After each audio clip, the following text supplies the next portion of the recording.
Have you ever felt like your mind is under attack and your emotions are holding the knife? You want to stay calm, you want to respond with clarity, but instead you react, you overthink, you spiral. This isn't weakness, it's a habit, and most men have never been taught how to break it. Your mind and your emotions, two forces meant to work together, often end up tearing you apart. One screams, the other shuts down, and you're left stuck in that silent war between overreaction and numbness. But Stoicism offers a different way. The Stoics believed that peace is not the absence of pressure, but the presence of power within. They didn't chase emotional highs or hide from discomfort. They trained their minds to stay still, to respond with reason, and to act with intention. In this video, you'll learn 7 powerful Stoic principles to calm your mind and master your emotions. These are not vague affirmations or temporary tricks.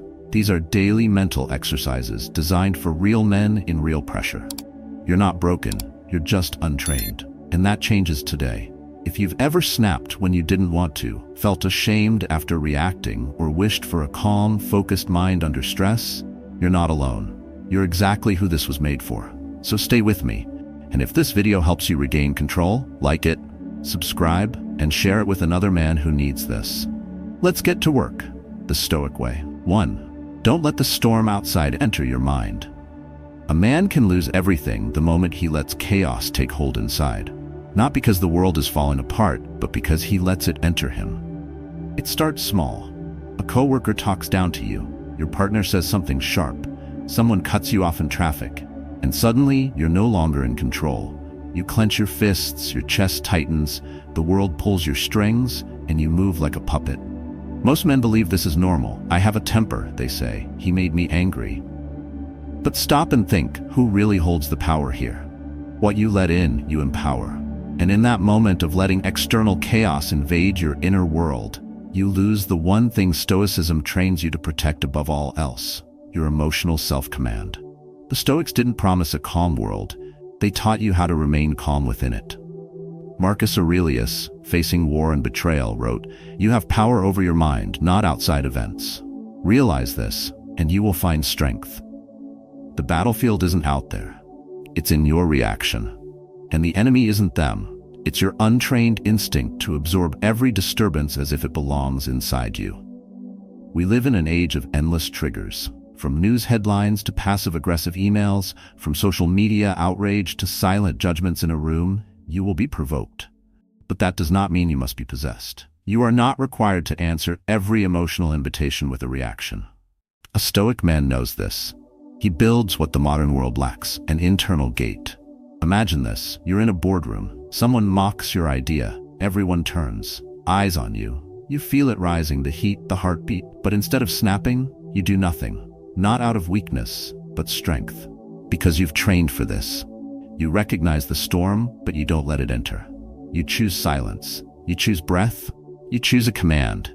That's not avoidance. That's discipline. Most men have been taught to react. It's what we saw growing up. Fathers yelling, men proving their dominance through volume or fists. But all that noise hides one thing. Fear. The fear of appearing weak. The fear of not being respected. The Stoic flips that. He knows a calm man is not afraid of being misunderstood. He doesn't seek to win moments, he seeks to own himself. And yet here's the truth. You will fail at this, many times. You will snap, you will regret. That doesn't mean you're weak, it means you're still learning, still rewiring old responses. The point is not to never feel anger, it's not to obey it. The moment you feel provoked is your training ground. That's when you ask, not out loud, but within. Do I want to let this in? Is this mine to carry? Because what enters, stays, and what stays shapes you.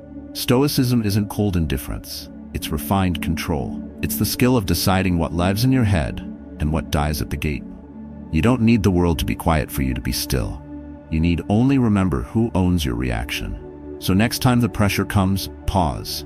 Don't flinch, don't fight. Let it hit the gate and stand still. That stillness isn't surrender. It's where the real war is won. In practice, choose one trigger today, just one. Don't fight it, don't react. Simply notice it and choose not to let it in. That's where control begins. And that's where you begin, too. Speak to yourself with kindness and clarity. No one hears your voice more than you. And yet, most men speak to themselves in ways they'd never allow from anyone else. It happens quietly. After a mistake, you mutter, "Idiot." You forget something and your first thought is, "What's wrong with me?"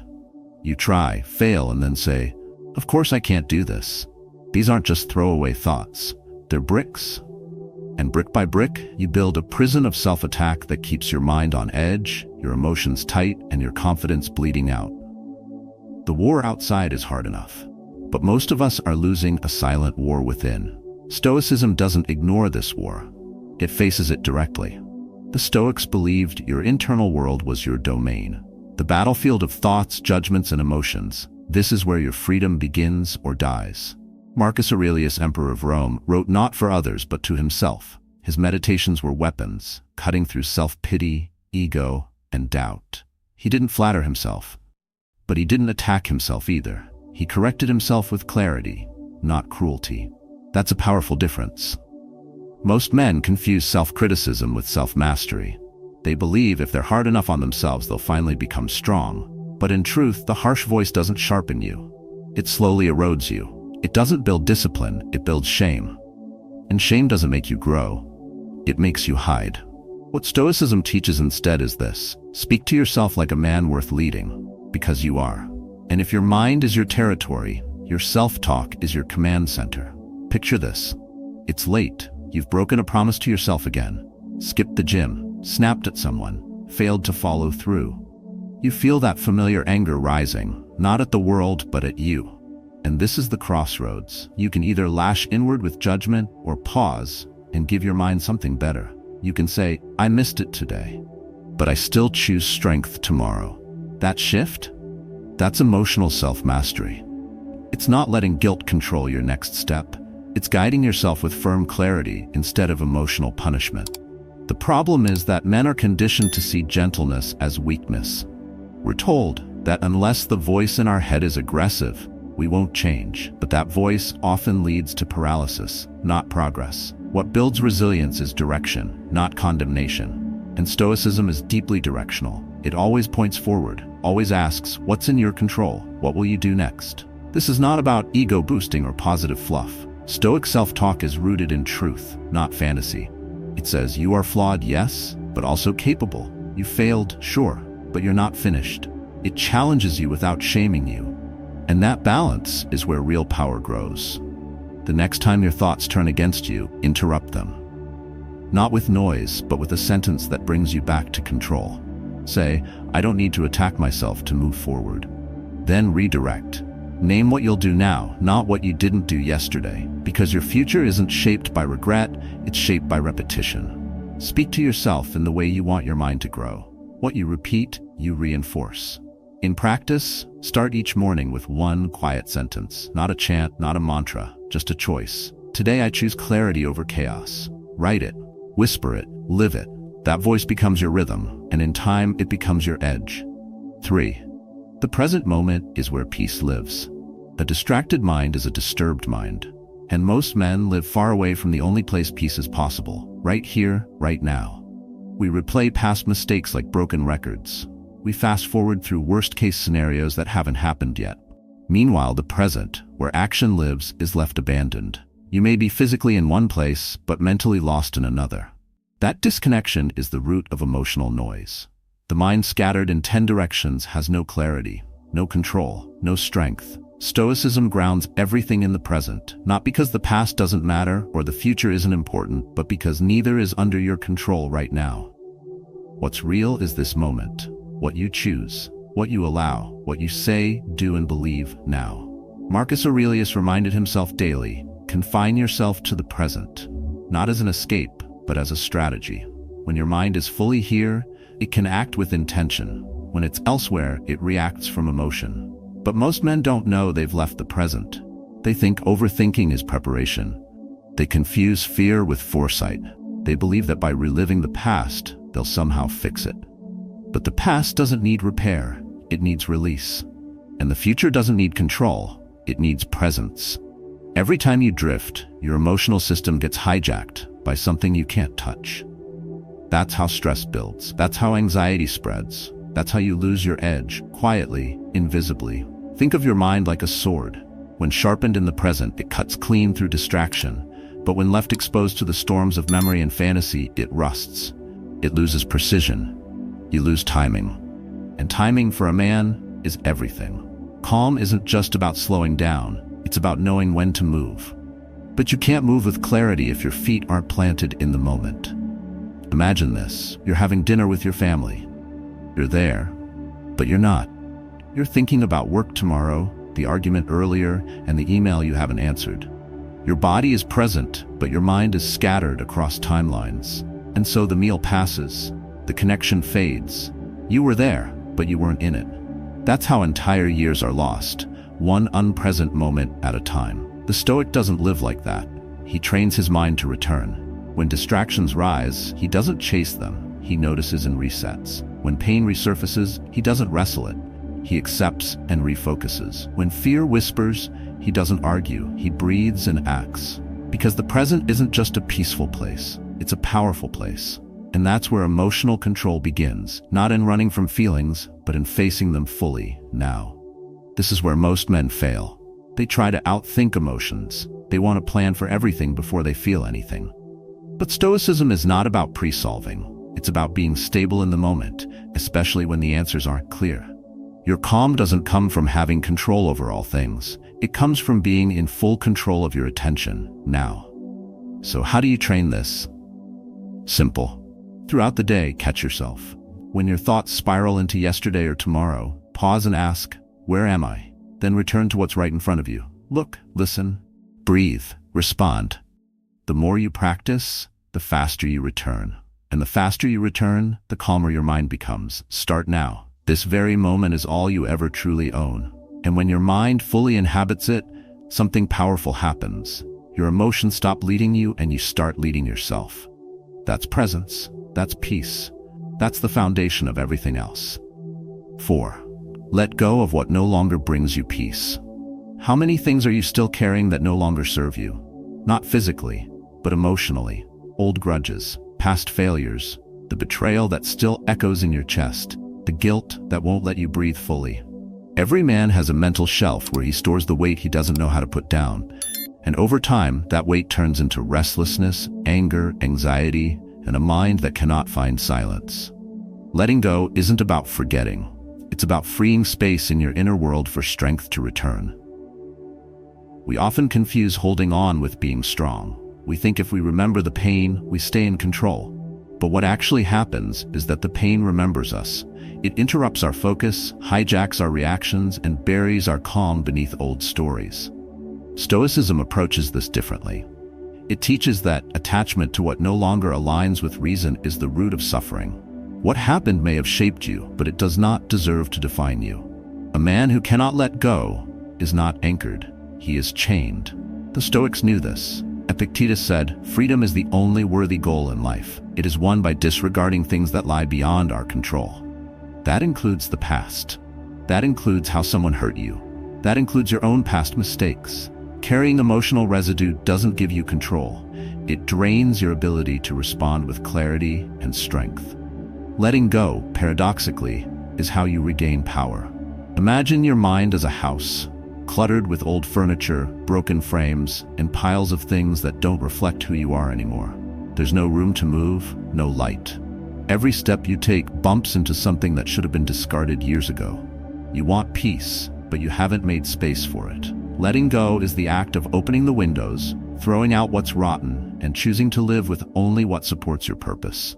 The mistake many men make is believing that release equals weakness. They hold on to anger as proof they still care. They grip pain because it feels like justice. But pain isn't justice, it's just repeated suffering. And the Stoic knows that resentment doesn't punish your enemy, it poisons your peace. True discipline is not in holding on, it's in deciding what's no longer worthy of your mind. Think about how much energy you spend rehearsing what should have gone differently. How many nights were stolen by replaying words that no longer matter? That energy could have built new strength, new focus, new clarity. But it didn't, because you were occupied defending memories. You can't build something new while being loyal to what broke you. Letting go doesn't mean you approve. It means you've stopped giving your emotional power to things outside your control. It means you choose stillness over struggle. A quiet mind is not empty, it's just not burdened.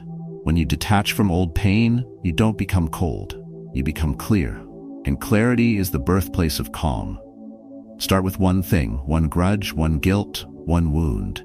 Acknowledge it, thank it for what it taught you. Then release it, not because you've forgotten, but because you're done living under it. You were not built to carry every burden forever. You were built to rise through them and to move forward with nothing in your way but purpose. Letting go is not an emotional collapse. It is an intentional reset. It is not weakness. It is silent power. The kind of power that doesn't shout. The kind that frees. And every time you choose it, you walk lighter, think clearly, and lead yourself with quiet authority. 5. Protect your energy from the unnecessary energy is your most valuable currency.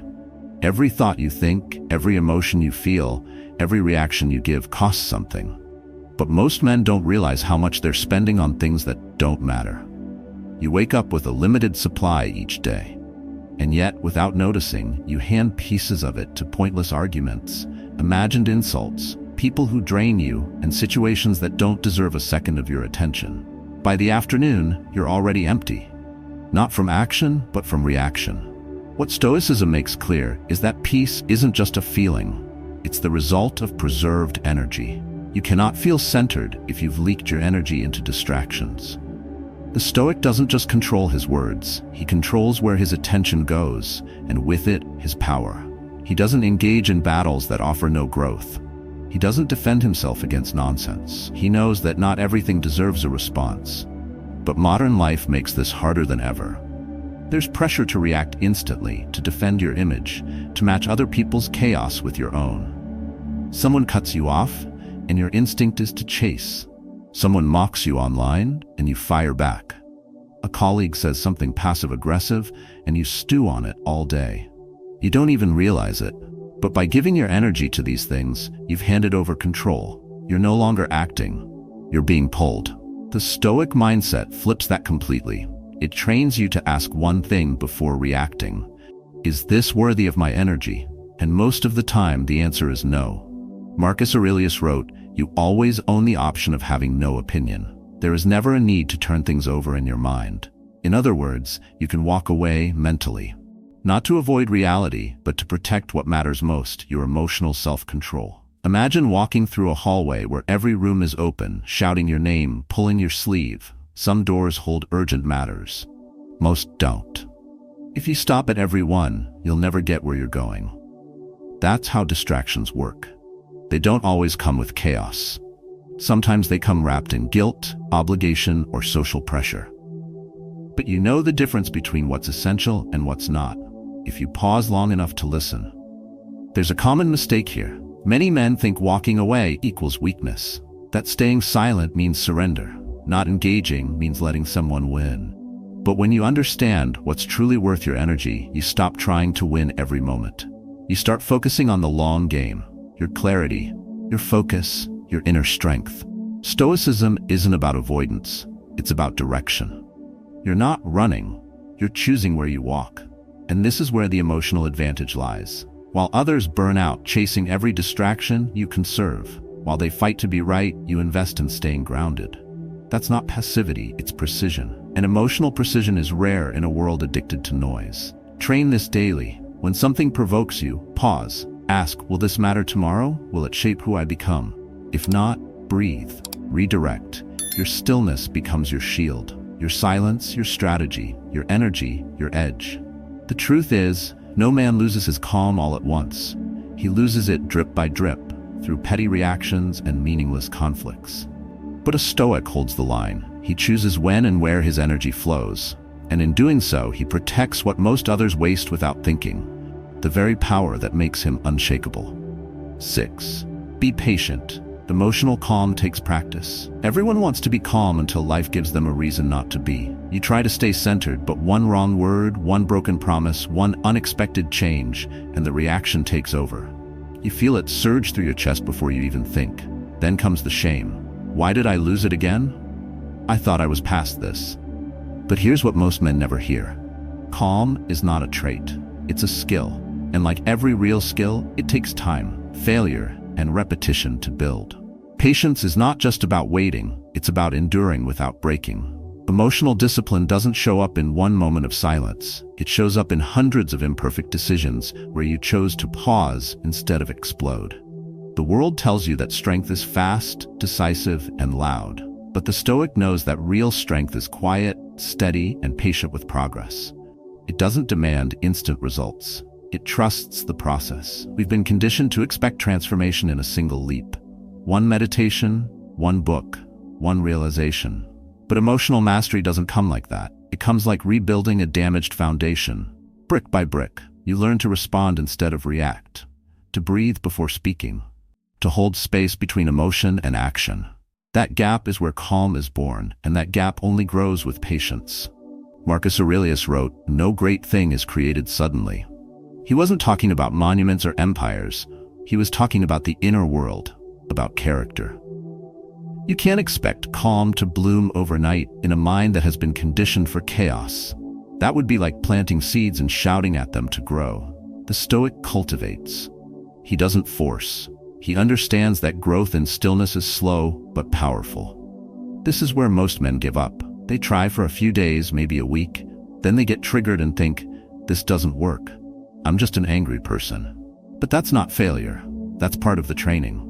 Emotional calm isn't measured by never being shaken, it's measured by how quickly you return. The Stoic doesn't pretend he never feels the storm, he just refuses to become it. Picture a man walking uphill with a heavy pack. Every step is an effort, every inch earned. Then one slip, he falls a few feet. The average man drops everything and quits. The Stoic? He resets the pack, tightens the straps, and climbs again. Because he knows the goal is not to look perfect, but to become resilient. This kind of patience isn't soft, it's hard-earned. It takes grit to sit with discomfort instead of escaping it. It takes humility to admit you're still learning. It takes emotional strength to choose restraint even when anger feels justified. But that's where inner control is forged, in the friction between who you are and who you're becoming. So, how do you live this? Start by redefining success. Don't measure your growth by how many days you stayed perfectly calm. Measure it by how many times you noticed the rise and return to your center. When you slip, don't start over. Continue. When you fall short, don't shame yourself. Adjust. This mindset shift alone is a form of emotional strength. Each time you choose patience, you rewire your mind. Not all at once, but layer by layer. What once triggered you deeply will lose its grip. What once owned your energy will pass by like a shadow. And that quiet shift, that's how calm becomes your default. Not because life got easier, but because you got stronger. End each day with one simple reflection. Where did I return to myself today? Let that be enough. Because over time, that return becomes instinct. And instinct, trained with patience, is how the Stoic man stays calm, under pressure, in chaos, and in himself. Prepare for the worst, be grateful for the best. If you only feel calm when life is easy, then your peace is fragile. True calm is built in extremes, by knowing how to face the worst and how to truly appreciate the best without becoming attached to either. A man who's only strong when things go right is not strong, he's lucky. But luck runs out, storms come, people change, plans collapse. The Stoic doesn't just hope it won't happen, he trains for it. To prepare for the worst is not pessimism, it's self-respect. It's the mindset that says, I won't be caught off guard by life. It's not about fearing disaster, but rehearsing your response. The Stoics called this premeditatio malorum, the practice of imagining the possible challenges ahead, not to worry, but to strengthen. You don't prepare because you expect failure. You prepare because chaos doesn't announce itself. Picture a firefighter. He doesn't wait for the fire to learn how to act. He walks through the steps, checks the gear, trains his breathing. So when the heat rises, he doesn't panic, he moves with purpose. Stoic preparation works the same way. You visualize the emotional fires before they come. You think, what if I lost that deal? What if she walks away? What if tomorrow changes everything? Not to scare yourself, but to meet those moments with clarity instead of collapse. At the same time, you don't just train for impact, you train your eyes for what's beautiful. Gratitude is the other half of calm. It roots you. While preparing for what might go wrong, you anchor yourself in what's already right. Because when you recognize how much is working in your life, your health, your awareness, your ability to change, you stop needing more just to feel okay. You don't chase emotional highs. You sit in the strength of enough. This duality is rare. Most men live on one side or the other, either always braced for the worst, tense, closed, bitter, or blind to it, floating in comfort until reality hits. But the Stoic lives in both. He accepts the weight of what could fall apart and still chooses to admire what's whole today. He doesn't numb, he balances. Many confuse this balance with indifference. They think, if I prepare for loss, I'll stop enjoying what I have. But that's backwards. You enjoy it more because you know it's not forever. You say thank you not out of obligation, but because you understand how easily it could be gone. That mindset turns ordinary moments into sharp clarity.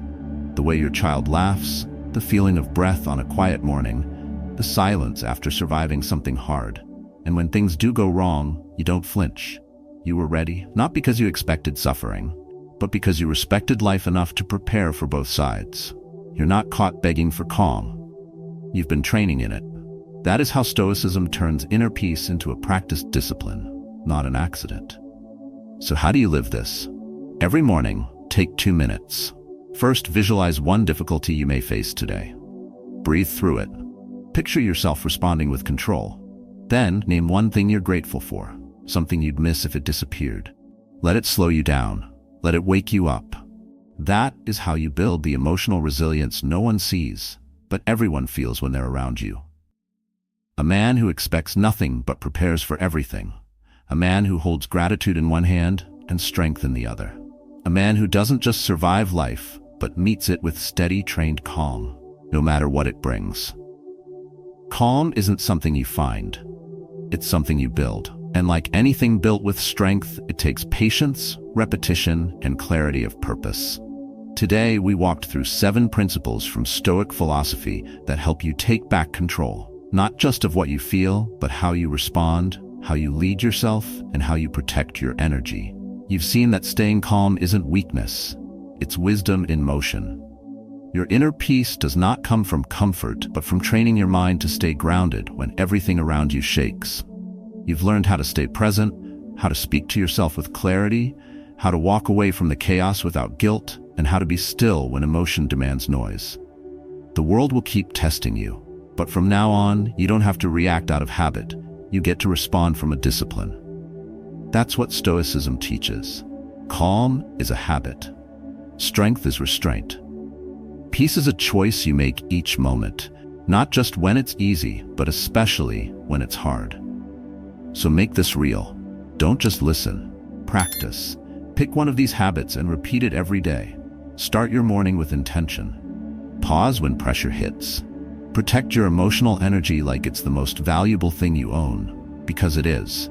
With each choice, you train your mind toward emotional clarity, inner peace, and resilience under pressure. And now I want to hear from you. Which idea hit you the hardest? What challenge are you learning to face with calm?